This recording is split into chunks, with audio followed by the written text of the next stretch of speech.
بسم الله الرحمن الرحيم. السلام عليكم ورحمة الله وبركاته.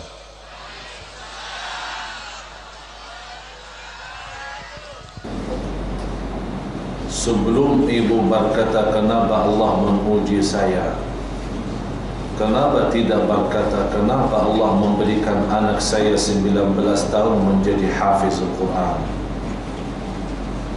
Kenapa Allah memberikan nikmat 4 anak, ada orang yang sudah 20 tahun tidak mendapatkan keturunan? Kenapa kita merasa begitu Allah memberikan nikmat, kita mengambil keburukannya saja tapi melupakan nikmat-nikmat yang segitu banyak? Boleh jadi anda merasa sakit karena diuji Allah, tapi yakinilah Allah telah menaikkan darjat ibu di dalam surga dan menaikkan darjat kedua anak ini yang lagi diuji Allah. Boleh jadi anak itu apalagi yang menghafal Al-Quran dihukum masuk penjara karena ada salah. Boleh jadi di dalam penjara dia melahirkan anak penjara yang segitu banyak menghafal Al-Quran. Saya punya adik sendiri masuk penjara, dia seorang menghafal Al-Quran. Ibu saya berkata, saya tidak pernah merasa nyesal atau merasa sakit hati, tapi saya berdoa, ya Allah jadikan anak saya menjadi anak yang baik di mana saja anda taruh dan di mana saja anda utuskan. Dia sekarang sudah keluar dari penjara, tapi sebelum dia keluar, dia sudah berhasil melahirkan 1.000 anak penjara yang hafal 30 juz, dan mereka mendapatkan pemaafan separuh hukum yang dihukumkan penjara, separuhnya dimaafkan oleh kerajaan karena mereka hafal Al-Quran di dalam penjara. Kita tidak tahu mana kebaikan yang Allah tentukan dan Allah takdirkan. Boleh jadi yang kita nampak adalah hal buruk. Memang kita rasa tidak nyaman kalau anak kita masuk penjara, tapi kita tidak tahu Allah mentakdirkan dia masuk penjara daripada dia terbakar di depan mata kita. Boleh jadi lebih baik dia masuk penjara daripada membawa masalah lebih besar bagi kita di dalam rumah tangga kita. Allah subhanahu wa ta'ala punya banyak rahasia, dan saya selalu menyampaikan tidak akan boleh tahu rahasia itu. Tapi nanti kalau kita menghadapi segala ujian dan sabar, Allah tunjukkan nanti di hari pembalasan ujian dan cubaan. Nanti saya yakin ibu yang insya Allah akan sabar, bukan hanya anak yang 2 diuji. Nanti di hari kiamat, ya Allah minta kembali ke dunia, jangan uji anak 2 saja, ya Allah uji yang 4-4-nya, biar sama-sama mendapatkan pahala yang segitu dahsyat bagi orang yang sabar. Rasulullah bersabda, bagi orang yang diberikan cubaan, kemudian dia menghadapi cubaan dalam sabar, Allah tunjukkan di hari kiamat segitu pahala yang amat dahsyat bagi orang mereka yang sabar. Mereka sendiri berkata, ya Allah tolong kembalikan lagi ke dunia dan silahkan ujilah kami sepanjang hidup kami, karena kami senang melihat pahala semacam itu. Oleh karena itu Allah telah janji bagi orang yang sabar tidak ada balasan yang terhitung atau terbatas, malah sabar itu pahalanya tidak ada batasnya sama sekali. Semakin tinggi sabar kita, semakin tinggi darajat kita. Dan cukup daripada ibadah sabar kalau ibu sama anaknya terpilih di sisi Allah orang yang suci lahir batin. Rasulullah bersabda di hadis yang diriwayatkan Imam Bukhari, orang mukmin selalu diuji Allah. Coba, orang mukmin selalu diuji, bukan orang fasik, bukan orang biasa-biasa, orang mukmin. Mana bagi orang mukmin, kalau dia lihat ada banyak cubaan dan ujian, kita mesti bersyukur karena ini tanda kita iman, kita mukmin. Kata Rasulullah, orang mukmin selalu diuji Allah, dan orang mukmin selalu menghadapi ujian itu dengan sabar, Kata Rasulullah, sampai ada satu masa orang mukmin itu berjalan di muka bumi sudah bersih dari dosa dan maksiat. Hadis diriwayatkan Imam Bukhari. Salah satu hikmah daripada jubaan, kita punya dosa maksiat belum kita taubat. Kita sebagai manusia lupa. Boleh jadi masa lalu kita tinggalkan sekian banyak salat. Kita dulu masa lalu durhaka sama kedua orang tua kita. Kita lupa. Namanya masa dulu kita belum dewasa, tidak mengerti. Tapi terhitung, terkumpul di sisi Allah. Allah melihat anda baik, anda salihah, tapi masih ada dosa yang belum diampuni. Ini mesti ditaubat. Tapi bagaimana taubat, kita sendiri sudah lupa. Bagaimana boleh taubat? Allah ampunikan dengan cara lain, bukan lewat taubat, tapi lewat cobaan dan ujian.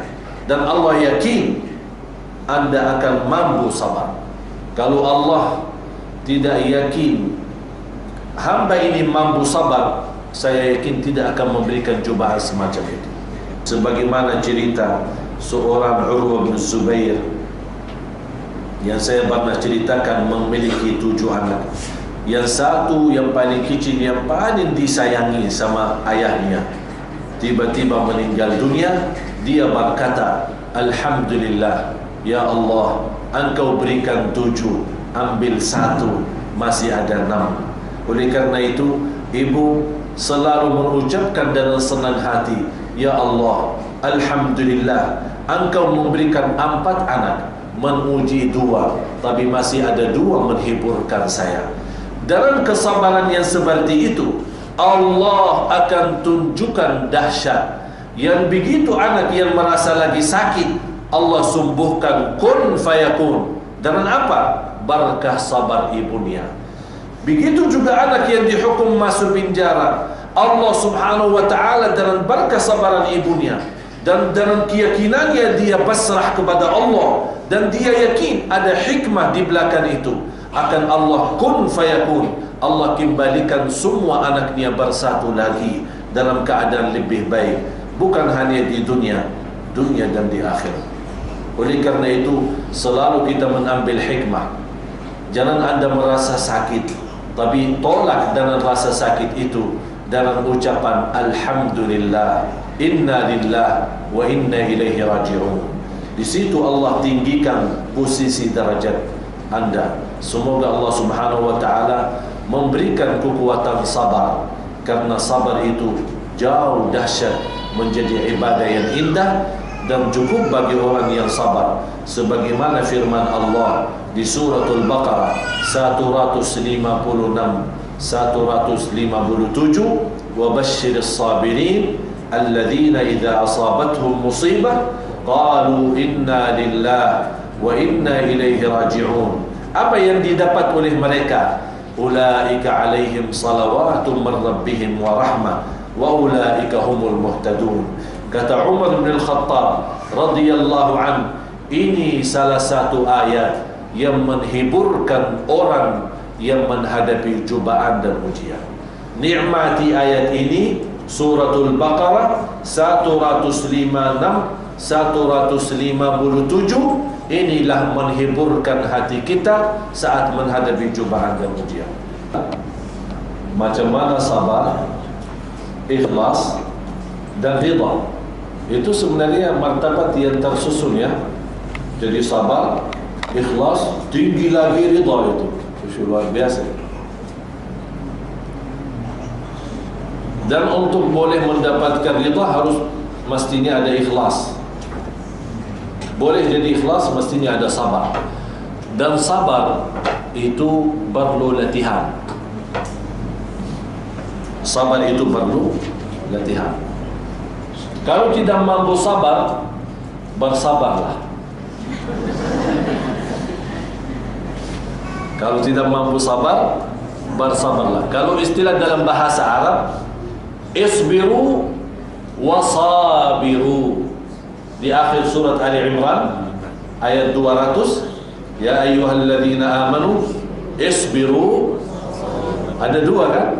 Isbiru, dah mampu sabar, ya bersabarlah. Bersabarlah. Sabiru, artinya sabiru, maksa diri untuk bersabar. Sambil sabar itu menjadi biasa. Kalau kita tidak sabar, kita rugi. Contoh, ini ada takdir. Misal takdir sakit. Kalau kita sabar, kita yang beruntung. Apa yang kita dapat? Dapat pahala sabar, dan Allah berikan kekuatan menghadapi sakit. Dan boleh jadi berkah sabar, Allah sembuhkan. Dan takdir itu tetap berjalan. Takdir itu tetap berjalan. Kalau kita tidak sabar, apa yang akan terjadi? Kita sakit, tambah sakit batin, hilang pahala sabar, takdir tetap berjalan. Takdir tetap berjalan. Berarti kalau memang kita sudah berfikir dewasa, secara akal dan batin dalam kita berfikir, takdir itu tidak akan berubah. Sabar tidak sabar, tetap takdir akan berjalan. Ya udah, kalau memang takdir tetap berjalan, udah sabarlah daripada rugi dua-duanya. Kalau boleh kita emosi, boleh kita marah, boleh kita respon, boleh kita tolak, yang sesuatu yang boleh rubah takdir, saya pertama orang mau marah. Tapi kalau saya yakin kemarahan ini merubah takdir, saya mau marah sekarang. Saya mau marah sekarang. Tapi saya yakin marah itu membawa dosa, marah itu menyakit hati, marah itu menghilangkan pahala sabar, dan takdir tetap berjalan. Ini yang membuat kita berat. Tapi kalau kita berfikir secara dalam, secara dewasa, kalau memang takdir tidak boleh rubah, semestinya saya menghadapi dengan sabar. Ada orang menyampaikan kepada saya, menceritakan sebuah ujian. Begitu dia menceritakan sebuah ujian, saya bilang bersabar. Kalau tidak mampu bersabar, bersabarlah. Apa dia jawab?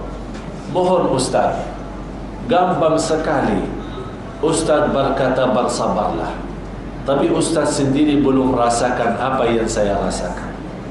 Kalau Ustaz sendiri rasakan, pasti bicaraannya lain.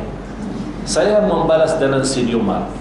Saya bilang, kalau kamu tahu apa ujian yang saya hadapi, akan anda menjadi orang gila karena belum boleh percaya apa yang saya hadapi cobaan.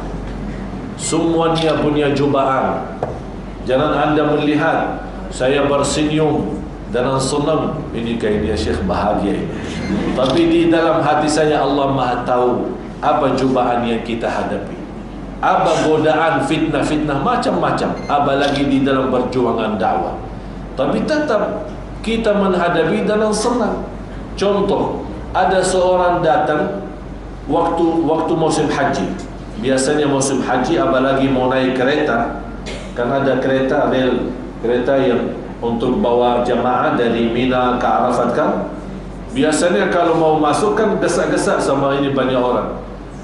Saya di belakang saya ada orang juga dorong saya. Akhirnya saya maksa dorong orang depan. Orang yang depan marah. Langsung dia melihat ke muka saya, anjing. Saya begitu mendengar, saya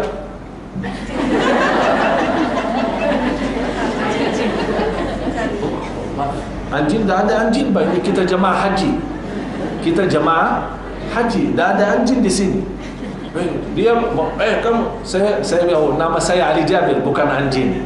Selesai masalah. Dah usah kita berfikir. Kalau dia berkata anjing, berarti maksudnya anjing. Kita bukan anjing, kita manusia. Udah selesai. Tidak perlu sakit kepala muternya merutkan ini macam-macam. Maksudnya apa? Tidak pakai maksud. Saya Ali Jabir, bukan anjing. Sudah selesai. Kita hadapi semua cubaan dengan senang hati. InsyaAllah apapun keburukan cubaan itu, apapun keberatan, masuk kepada diri kita ringan sekali.